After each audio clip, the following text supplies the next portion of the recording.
প্ৰতিজন অসমীয়াৰ বাবে এক গৌৰৱৰ ক্ষণ সময় তেতিয়া শনিবাৰৰ নিশা ৮ বাজিছে ৮ বজাৰ লগে লগে বিশ্ববাসীৰ সন্মুখত সম্প্ৰচাৰিত হ'ল সেউজীয়া অসমৰ বিনন্দীয়া ৰূপ The land of lush green tea gardens, mighty river Brahmaputra, vast unending expanses of greenery. Fox লাইফত আধা ঘণ্টা জুৰি প্ৰদৰ্শিত হ'ল অসমৰ সৌন্দৰ্য অসমৰ কলা সংস্কৃতি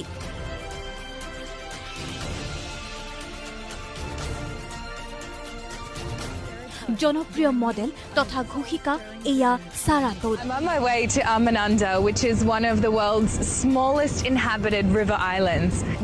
সম্পূৰ্ণ আধা ঘণ্টা ধৰি ফক্স লাইফত Sarah Toddে দেখুৱাই গ'ল অসমৰ সৌন্দৰ্য অসমৰ কলা সংস্কৃতি Grasslands and tea gardens. Because of the abundance of wetlands, Assam is home to more than 200 types of freshwater fish.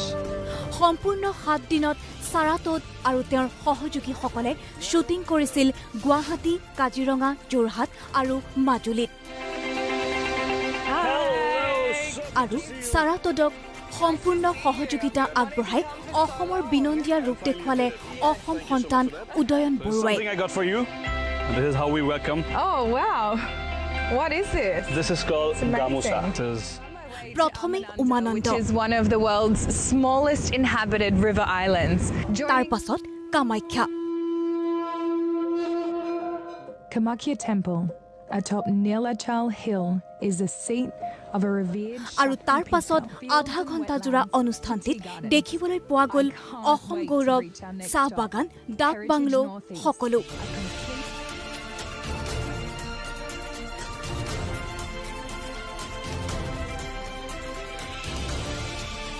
স্থান পালে অসম গৌৰৱ মাজুলীৰ মুখাশিল্প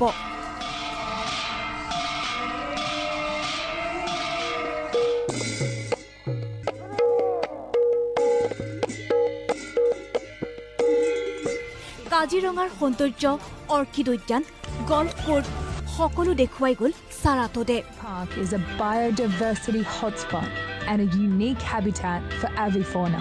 During autumn and winter, numerous species চাহ জনগোষ্ঠীৰ নৃত্যৰ পৰা Mising নৃত্যলৈকে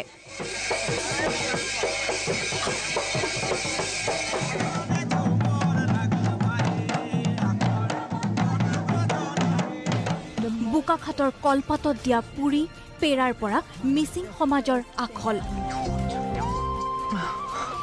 This is a pong, which is basically a rice beer. সকলো খাদ্য সম্ভাৰ সকলো ৰীতি-নীতি কলা সংস্কৃতি বুকুৰ আপোন জাতীয় সংগীতৰ এটা শাৰীও আওৰালে Sarah Toddে I actually managed to learn a line or two of Assam state song from those kids in the village school. অসমীয়াতে ভিন্নজনৰ লগত কথাও পাতিলে জনপ্ৰিয় মডেল গৰাকীয়ে Friendly locals. Namaskar. Well, I tried. Kabor. ठीक है? Are you going on the boat? আৰু তাৰ মাজেৰে সুন্দৰভাৱে বিশ্ববাসীৰ আগত Sarah Toddে তুলি ধৰিলে অসমৰ প্ৰতিটো দিশ The Vaishnavite monks live and practice their religion and culture. নিশ্চিতভাৱে এয়া প্ৰতিজন অসমবাসীৰ বাবে এটা গৌৰৱৰ ক্ষণ